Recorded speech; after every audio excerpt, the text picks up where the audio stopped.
Queridos irmãos, antes de ler as Escrituras com vocês, eu quero rapidamente dizer aqui para vocês que estar aqui, para mim, é uma grande alegria, é uma grande honra. Eu me sinto honrado em estar aqui na Calvary. Ano passado, eu e mais 2 pessoas viemos aqui durante a semana, se eu não me engano, chegamos numa terça, passamos a quarta, fomos embora na quinta. A gente conheceu a estrutura, mas hoje meu coração está muito mais feliz pelo privilégio de poder conhecer a igreja, o povo de Deus que se reúne nessa estrutura. Então nós estamos muito, muito contentes. Eu tenho que confessar aqui, vai ser público agora, né? A Calvary é uma grande inspiração para a Red.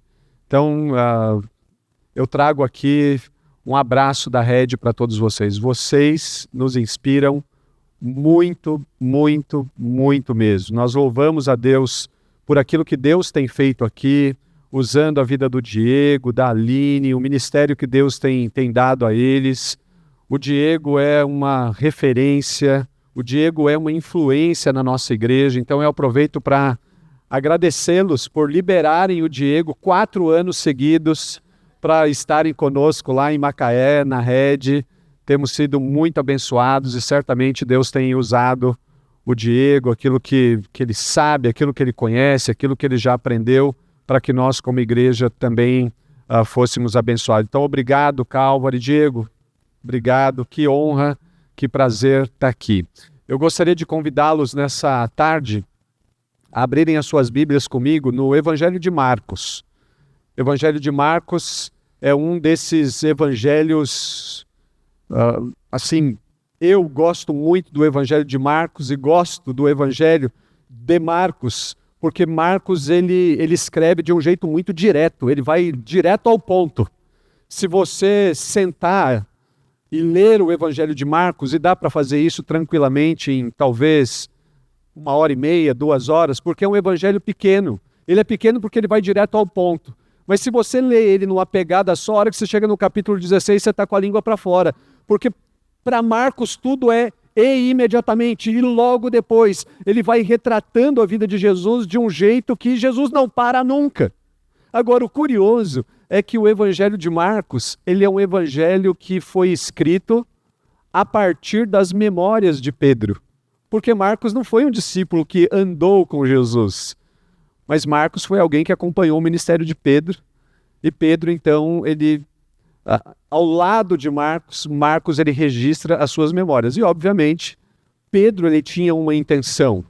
Ele queria comunicar coisas pontuais. Ele não queria fazer uma biografia da vida de Jesus, mas ele queria demonstrar que Jesus é o Filho de Deus. Jesus é o Deus que se fez homem. Jesus é o Deus que se faz homem e vem para servir pessoas. Então o Evangelho de Marcos, do capítulo 1 até o capítulo 16, ele está demonstrando isso. Ele está demonstrando que Jesus é o próprio Deus, mas Jesus é o Deus que vem para nos servir. E ele vem para nos servir de várias maneiras, mas especialmente ele vem para nos servir com a sua própria vida. Ele se entrega, ele doa a sua vida em prol de pessoas como eu e você. E eu não sei se você está tão certo de quem é você, mas quando eu penso em mim, eu louvo a Deus, porque ele entregou a vida dele por mim e eu sei exatamente quem eu sou. Mas Jesus, quando ele olha para mim, ele sabe quem eu sou melhor do que eu mesmo penso que sei a meu respeito. Então, com isso, eu quero convidar você a abrir a sua Bíblia no Evangelho de Marcos, capítulo 2. Eu quero pedir a sua atenção, porque eu quero ler o capítulo 2 com você e os 6 primeiros versos do capítulo 3. E depois nós vamos meditar sobre o que vamos ler aqui. Evangelho de Marcos, capítulo 2, e os 6 primeiros versos do capítulo 3. Poucos dias depois, Tendo Jesus entrado novamente em Cafarnaum, o povo ouviu falar que ele estava em casa. Então muita gente se reuniu ali de forma que não havia lugar nem junto à porta. E ele lhes pregava a palavra. Vieram alguns homens trazendo-lhe um paralítico carregado por 4 deles. Não podendo levá-lo até Jesus por causa da multidão, removeram parte da cobertura do lugar onde Jesus estava e, através de uma abertura no teto, baixaram a maca em que estava deitado o paralítico. Vendo a fé que eles tinham, Jesus disse ao paralítico: Filho, os seus pecados estão perdoados.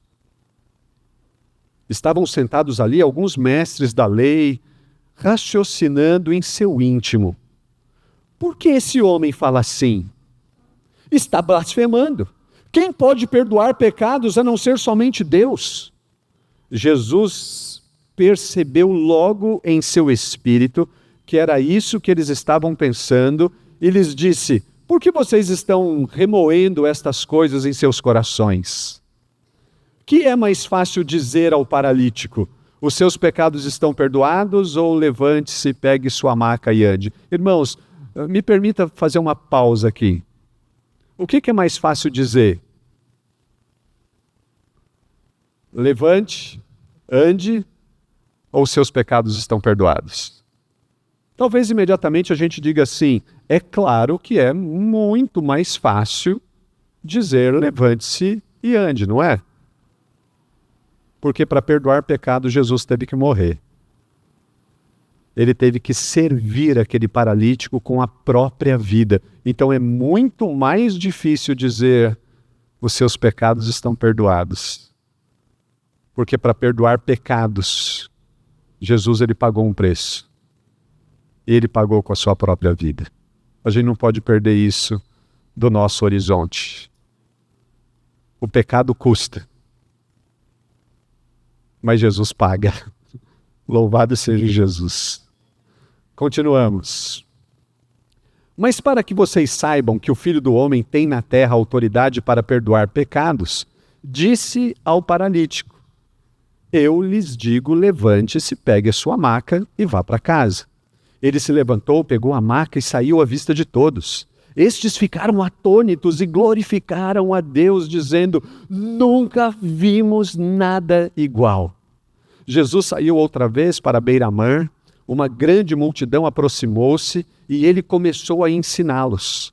Passando por ali, viu Levi, filho de Alfeu, sentado na coletoria e disse-lhe: siga-me. Levi levantou-se e o seguiu.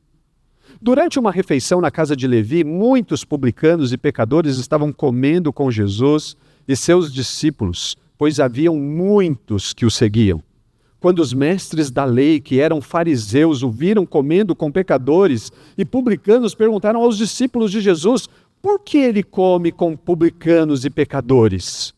Ouvindo isso, Jesus lhes disse: não são os que têm saúde que precisam de médico, mas sim os doentes. Eu não vim para chamar justos, mas pecadores. Os discípulos de João e os fariseus estavam jejuando. Algumas pessoas vieram a Jesus e lhe perguntaram: por que os discípulos de João e os fariseus jejuam, mas os teus não? Jesus respondeu: como podem os convidados do noivo jejuar enquanto este está com eles? Não podem enquanto tem consigo. Mas virão dias quando o noivo lhe será tirado, e nesse tempo jejuarão. Ninguém põe remendo de pano novo em roupa velha, pois o remendo forçará a roupa, tornando pior o rasgo. E ninguém põe vinho novo em vasilhas de couro velhas. Se o fizer, o vinho rebentará as vasilhas, e tanto o vinho quanto as vasilhas se estragarão. Pelo contrário, põe-se vinho novo em vasilhas de couro novas. Certo sábado, Jesus estava passando pelas lavouras de cereal. Enquanto caminhavam, seus discípulos começaram a colher espigas. Os fariseus lhes perguntaram: olha, por que eles estão fazendo o que não é permitido no sábado? Ele respondeu: vocês nunca leram o que fez Davi quando ele e seus companheiros estavam necessitados e com fome? Nos dias de Abiatar, o sumo sacerdote, ele entrou na casa de Deus e comeu os pães da presença, que apenas aos sacerdotes era permitido comer, e os deu também aos seus companheiros. E então lhes disse: o sábado foi feito por causa do homem, e não o homem por causa do sábado. Assim, pois, o Filho do Homem é Senhor até mesmo do sábado. Capítulo 3. Noutra ocasião, ele entrou na sinagoga e estava ali um homem com uma das mãos atrofiada. Alguns deles estavam procurando um motivo para acusar Jesus. Por isso o observavam atentamente para ver se ele iria curá-lo no sábado. Jesus disse ao homem da mão atrofiada: levante-se, vem para o meio. Depois Jesus lhes perguntou: o que é permitido fazer no sábado, o bem ou o mal? Salvar a vida ou matar? Mas eles permaneceram em silêncio. Irado, olhou para os que estavam à sua volta e, profundamente entristecido por causa dos seus corações endurecidos, disse o homem: estenda a mão. E ele estendeu, e ela foi restaurada. Então os fariseus saíram e começaram a conspirar com os herodianos contra Jesus sobre como poderiam matá-lo. Aqui a gente tem uma pequena amostra do que eu disse no início. É uma cena atrás do outro. Parece que Jesus não come, não dorme, não descansa. Ele está na sinagoga, aí ele vai para a beira do mar. Aí ele está numa casa ensinando, aí tem um monte de gente. Aí tem gente que precisa ser curada, tem gente que precisa ser ensinada. Tem tanta coisa acontecendo.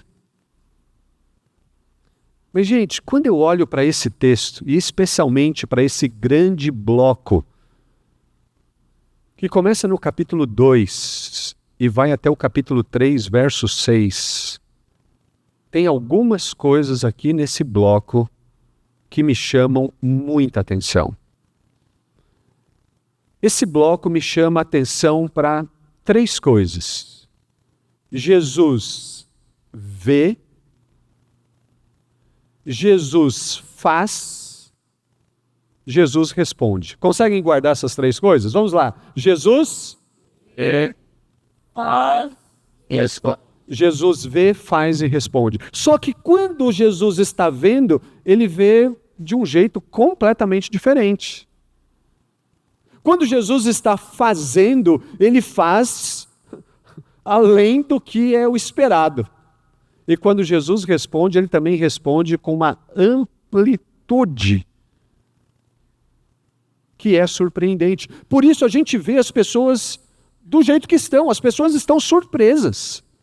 As pessoas louvam a Deus, porque Jesus ele vê, ele faz e responde, mas ele faz de um jeito, ele vê de um jeito, ele responde de um jeito completamente diferente.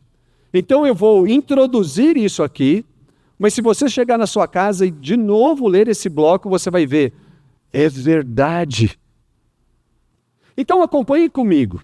Quando nós olhamos para essa primeira cena, aonde Jesus ele está vendo, Marcos capítulo 2, verso 3, ele está em uma casa. Essa casa tem tanta gente, que é impossível entrar por essa porta, pela porta dessa casa. Aquela quantidade enorme de gente está impedindo passagem. E penso eu que tem gente que está bem próxima de Jesus, mas tem gente que está saindo pela porta. Sabe como é? Sabe quando você está num lugar assim apertado e você fica meio que querendo ver, ouvir, mas você está do lado de fora? Esse pessoal que está do lado de fora, eles percebem que tem 4 homens carregando uma maca e deitado nessa maca tem um paralítico. É isso que as pessoas estão vendo. As pessoas literalmente, e se nós estivéssemos lá, nós veríamos a mesma coisa. Nós veríamos 4 amigos carregando um outro amigo paralítico em uma maca. Era isso que nós veríamos. Qualquer um de nós veríamos a mesma coisa. 4 bons amigos carregando um amigo paralítico. Nós veríamos esses amigos chegando na casa, numa situação assim, como é que a gente vai entrar? E a gente ouviria talvez aqueles amigos dizendo, bom, pela porta não tem jeito. A gente vai ter que dar prejuízo para o dono da casa. Vamos quebrar o telhado, vamos descer a maca. A gente poderia ouvir isso. Assim também como se nós estivéssemos dentro da casa, nós iríamos nos assustar com o telhado quebrando. Nós iríamos nos surpreender com a maca descendo. Imagina a gente aqui e de repente uma maca dessa aqui no meio. Seria surpreendente. Mas isso é o que a gente pode ver. Nós veríamos exatamente o que tem em Marcos capítulo 2, verso 3. 4 homens carregando um paralítico numa maca. Isso é o visível. Isso é o que pode ser visto. Mas Jesus é aquele que vê além do visível. Guardem isso. Eu olho daqui e eu vejo pessoas atentas, bem arrumadas, mas é o máximo que eu posso ver. Eu vejo o visível, mas eu gostaria que nessa tarde você entendesse que Jesus vê o seu coração. Jesus vê o que eu não consigo ver. E uma vez que Ele vê aquilo que eu não consigo ver, Jesus ele faz algo que eu não consigo fazer. Então notem, Jesus ele vê além do visível. O que Jesus então viu? O verso 5 diz que Jesus vê a fé daqueles homens. Ao ver a fé que eles tinham, disse Jesus ao paralítico, filho, seus pecados estão perdoados. Não é lindo isso? Visível. Desculpe a minha repetição aqui. Visível. 4 homens e um paralítico. Isso é visível. No texto que lemos, visível, um cobrador de impostos na coletoria. Isso qualquer um veria. Visível, um homem na sinagoga, mais um homem na sinagoga. Isso é visível. Qualquer um poderia ver. O Levi sentado na coletoria e mais um homem no meio de outros homens dentro da sinagoga. Só que Jesus, ele vê além do visível. Jesus vê a fé. Jesus vê a fé daqueles homens. Jesus vê o que está no coração daqueles homens. Jesus sabe o que se passa no coração daqueles fariseus. Jesus conhece o pensamento. E eu quero chamar então a nossa atenção para o seguinte fato. Talvez alguns de vocês, aqui nessa tarde, ouvindo os louvores que nós cantamos, ouvindo a leitura da palavra, ouvindo essa mensagem, talvez alguns de vocês aqui se sintam invisíveis. Então pode louvar a Deus, porque Deus tem a habilidade de ver o invisível. Assim sendo, nenhum de nós aqui somos invisíveis, porque Deus é o Deus que nos vê. E é uma bênção isso. Porque se nós olharmos apenas para o Evangelho de Marcos, aonde Pedro está lembrando que Jesus vê o invisível, isso nada mais é do que revelar que Jesus é o próprio Deus. Deus que é chamado no Antigo Testamento de El Roi, o Deus que tudo vê. E esse Deus que tudo vê é o Deus que lá no Antigo Testamento ele vê Agar sentada esperando a morte chegar. Mas quando ele se revela àquela mulher, ele diz assim, eu a vejo, eu sou El Roi. Mas agora a gente tem a revelação plena de El Roi na pessoa de Jesus. Meus irmãos, irmãs, você está aqui nessa tarde e Deus está vendo você. Só que Ele está vendo você de um jeito completamente diferente do que eu posso ver daqui. Ele está vendo o seu coração, Ele está vendo a sua fé, Ele está vendo a sua motivação, Ele conhece as suas intenções e Ele tem algo para fazer com tudo isso. Amém? Então Jesus é esse. Jesus, é o Deus que vê além do visível. Mas Ele não apenas vê.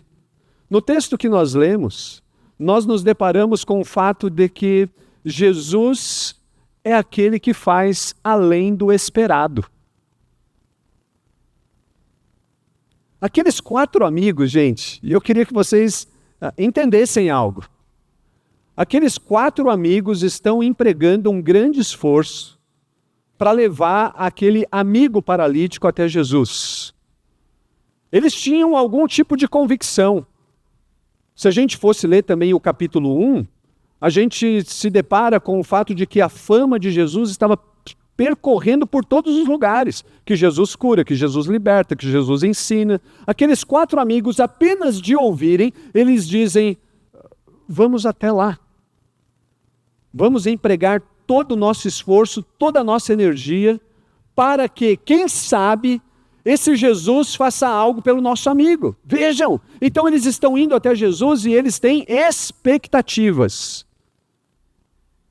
E pelo menos 3 expectativas estão claras aí no texto. O que eles queriam é que Jesus pelo menos aliviasse as dores daquele amigo paralítico.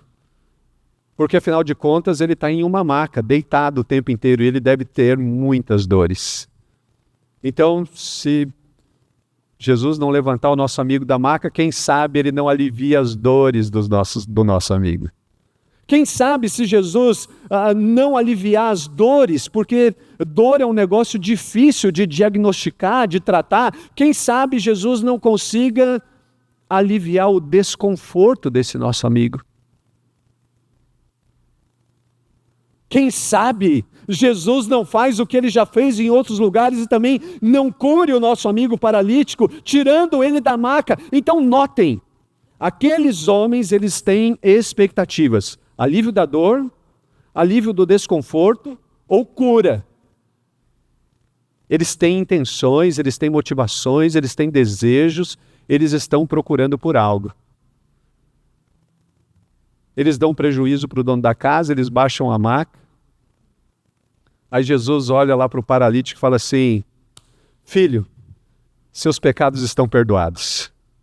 Eu confesso para você que toda vez que eu passo por esse texto, inicialmente eu me frustro. Porque eu fico pensando assim, eu iria reagir imediatamente.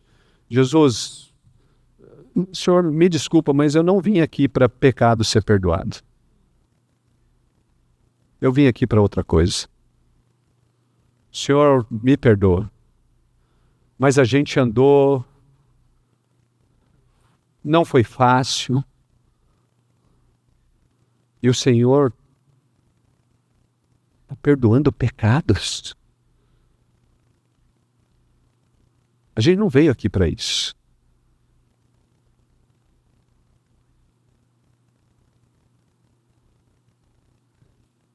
Meus irmãos e irmãs, Jesus, ele faz além do esperado. E aquilo que ele faz além é o que exatamente a gente precisa. Aquele paralítico, se ele não tivesse os seus pecados perdoados, ele continuaria, ele poderia andar, ele poderia ser curado, mas ele estaria completamente desconectado de uma vida com Deus. Mas Jesus diz assim, primeiro eu te reconecto com o seu Criador, e depois eu te dou pernas para andar, para que o seu andar glorifique o seu Criador. Jesus faz além do esperado. Então talvez você veio aqui nessa tarde pensando, o que será que eu vou receber hoje lá? Talvez alguns de vocês tenham vindo aqui porque é costume vir ao domingo na igreja, na Calvary, no culto da tarde. Mas eu quero chamar a sua atenção para a seguinte realidade. Você veio para cá hoje talvez buscando algo. Mas o que Deus tem para você é muito mais do que aquilo que você veio buscar aqui. Basta você crer nele e confiar nele. Jesus vê além do visível. Jesus, ele faz além do esperado. Mas agora nós vamos ver Jesus respondendo. No texto que lemos, nós nos deparamos com algumas coisas interessantes aqui. Tem sempre alguém querendo pegar Jesus de uma maneira que ele possa ser acusado, condenado e morto. Nós terminamos o nosso texto lendo isso. E eles então planejavam um jeito de matar Jesus. Quando Jesus ele vai responder, ele responde além do legalismo. E ele responde duas questões que são questões importantes para os mestres da lei, para os fariseus. Primeiro, o que inquieta os fariseus é a questão da comida. Jesus está comendo com os seus discípulos e eles estão chateados, porque Jesus está comendo com quem eles acham que Jesus não deveria comer. Mas o que Jesus oferece para eles é, não, eu tenho que comer exatamente com essas pessoas, porque são essas pessoas que precisam estar reconectadas com o Criador delas, são essas pessoas que precisam ser salvas, curadas, são essas pessoas que precisam ser saudáveis. Então eu estou com quem devo estar. Mas aí o pessoal diz assim, mas é que você é um comelão, você é um beberrão. Fato é que você se propõe a ser um mestre, mas você não é nem mesmo como João, o seu primo, que tem discípulos que jejuam. Você não está ensinando sobre jejum para ninguém. E Jesus diz assim, mas é claro que não, porque agora não é momento de jejuar. Então a resposta de Jesus é uma resposta que ela vai muito além de um sistema legalista religioso. Na perspectiva de um fariseu, de um mestre da lei, o jejum ele tem uma serventia. Se você jejuar, você pode ser promovido. Você vai ser alguém assim muito especial diante de Deus. Se você jejuar, você, quem sabe, não recebe bênçãos de Deus. É essa a perspectiva de jejum para um religioso. Mas Jesus diz assim, não é assim que funciona. Não é assim que funciona. Não é desse jeito que funciona. Um dia o noivo vai ser tirado, e então vocês devem jejuar. Mas enquanto eu estou aqui, é hora de festejar. É hora de estar comigo e celebrar comigo. Jejum é uma prática muito usual no meio da nossa igreja. E eu tenho ajudado os nossos irmãos lá na rede a entenderem que a gente deveria jejuar com dois objetivos em mente.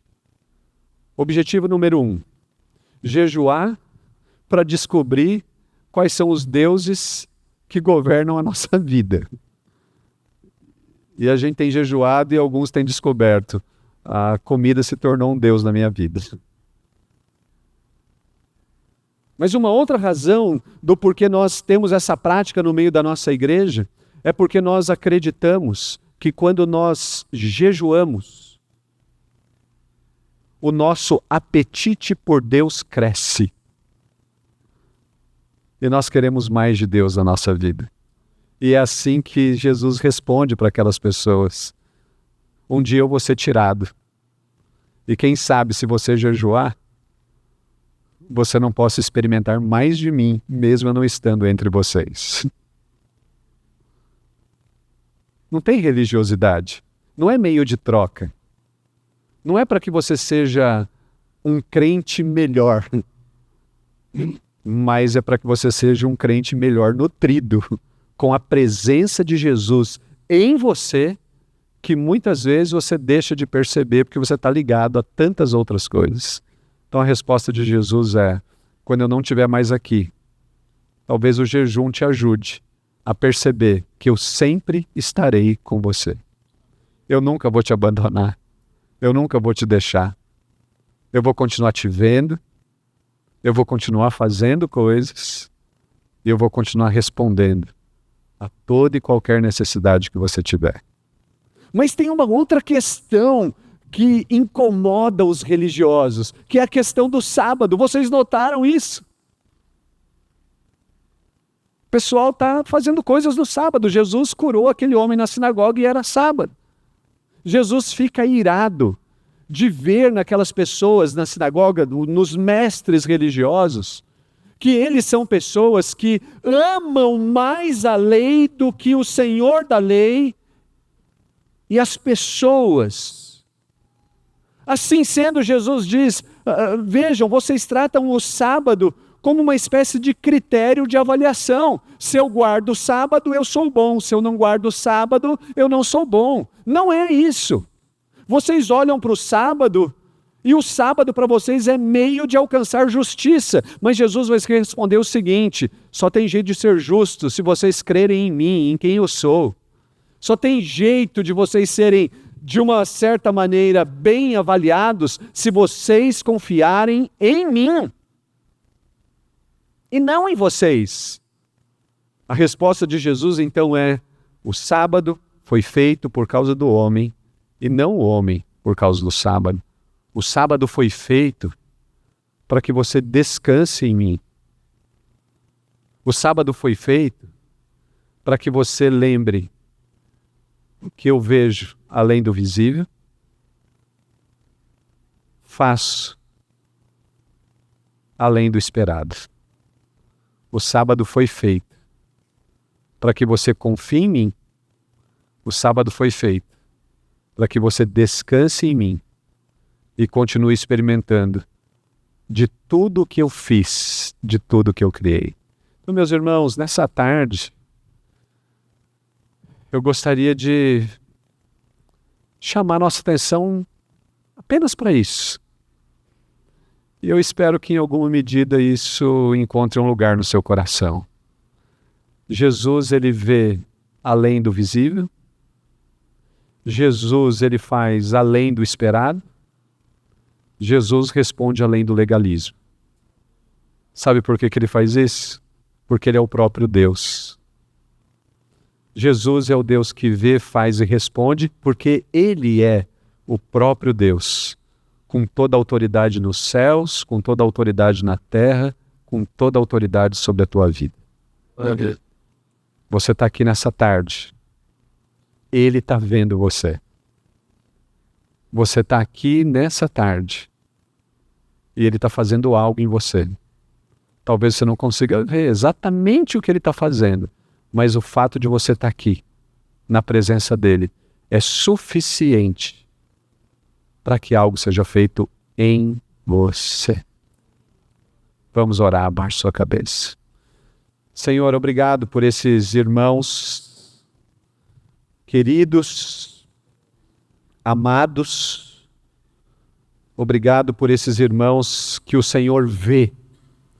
Louvado seja o teu nome, porque o Senhor vê cada homem, o Senhor vê cada mulher. Obrigado porque o Senhor é o Deus que vê cada casal, que vê cada família. Obrigado, Deus, porque no meio de tantas pessoas é possível que algumas se sintam invisíveis. Mas nessa tarde nós te damos graças, porque todas as pessoas aqui são vistas. Então, Pai, em nome de Jesus, eu peço a Ti,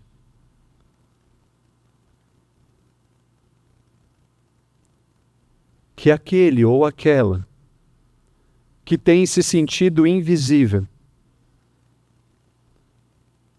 que essa tarde seja uma tarde aonde ela perceba com clareza total que o Senhor é o Deus que vê. O Senhor vê o coração, o Senhor vê as intenções, o Senhor vê as motivações, o Senhor conhece as emoções. Então, em nome de Jesus, Pai, em nome de Jesus, que nessa tarde todos nós confiemos que os Teus olhos estão sobre nós.